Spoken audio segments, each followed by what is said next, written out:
Assalamualaikum warahmatullahi wabarakatuh dan salam sejahtera. Kembali lagi bersama saya Rusdi Syarif. Di sini karena banyaknya pertanyaan dari kawan-kawan semua tentang bagaimana cara daftar online immigration.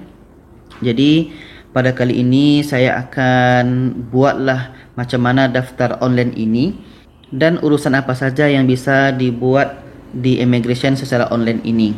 Jadi teman-teman terus saksikan.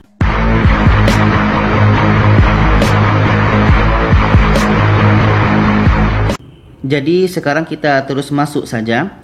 Di sini alamatnya adalah sto.imi.gov.my. Jadi nanti linknya saya letakkan di deskripsi ya, atau juga di komentar yang paling awal. Jadi teman-teman nanti pilih yang pertama ini, ada imi.gov.my. Kita tekan klik kanan. Dan ini adalah halaman Jabatan Imigresen Malaysia. Kita scroll ke bawah. Di sini ada beberapa pilihan. Kita akan ambil sistem temu janji online. Kita klik kanan, open link. Oke, di sini selamat datang ke aplikasi temu janji online Jabatan Imigresen Malaysia. Di sini kita perlu perhatikan ada beberapa. Yang pertama, tempahan melalui sistem ini adalah berdasarkan yang cepat didahulukan. Jadi kalau kita lambat dan kita baru sekarang, ya mungkin untuk bulan 6 bisa jadi sudah penuh. Jadi nanti kita lihat saja. Yang kedua, tempahan perlu dibuat sekurang-kurangnya 1 hari sebelum tarikh temu janji. Yang ketiga, pilih tarikh dan slot masa mengikut masa operasi atau bekerja resmi berdasarkan lokasi pilihan. Jadi kita bisa pilih tanggal yang kita mau dan waktu yang kita mau berdasarkan yang kosong ya. Dan pun kita bisa memilih lokasinya di mana. Contoh nanti yang di Perak bisa pilih di Perak. Yang keempat, pemohon perlu berada di pejabat imigresen sekurang-kurangnya 30 minit sebelum waktu temu janji. Pihak imigresen berhak untuk membatalkan temu janji sekiranya lewat. Jadi teman-teman hati-hati, jangan sampai lambat. Yang kelima, pemohon yang didapati sengaja menyalahgunakan sistem akan disekat. Ini bahaya, jangan untuk main-main sistem ini. Yang keenam, pemohon hendaklah memastikan semua dokumen yang diperlukan adalah lengkap untuk tujuan penghantaran semasa temu janji. Jadi apapun dokumen yang diperlukan untuk semasa urusan ini perlu kita siapkan semua. Yang ketujuh, notifikasi butiran temu janji akan di-email kepada pemohon. Sila cetak dan bawa semasa temu janji. Jadi nanti kalau kita sudah dapatkan butiran temu janji kita, nanti akan dihantar di email kita ya. Nanti saya akan lihatkan bagaimana hasilnya.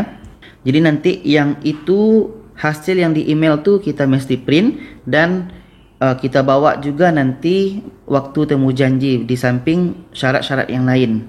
Yang ke-8, pemohon adalah bertanggungjawab ke atas kesahihan maklumat yang diberikan melalui sistem.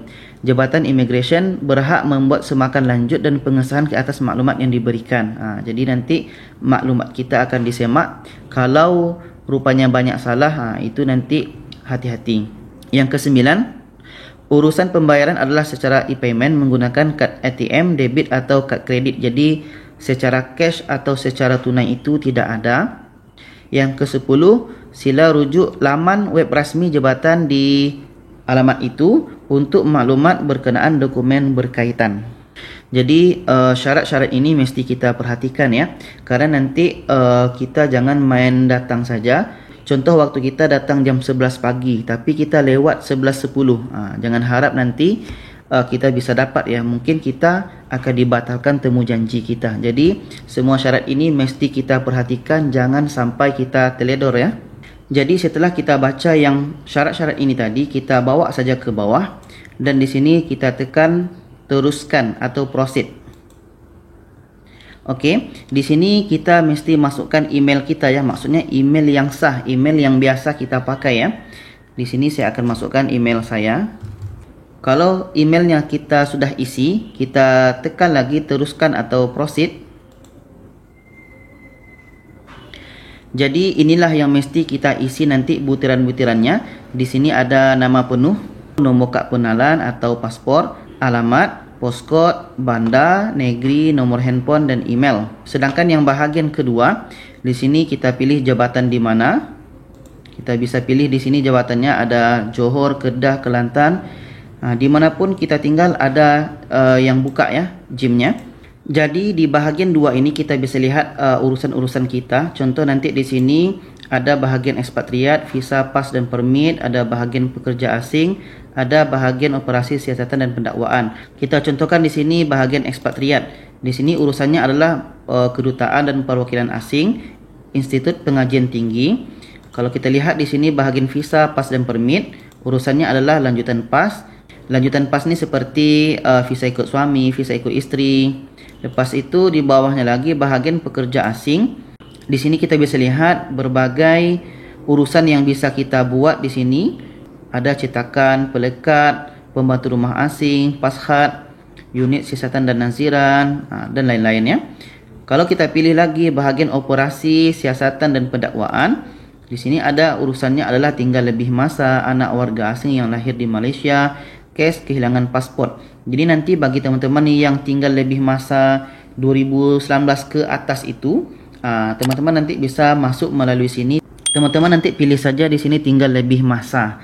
Jadi nanti ketika datang itu siapkanlah syarat-syaratnya seperti nanti tiket balik pun kita kena sediakan dan duit juga ya.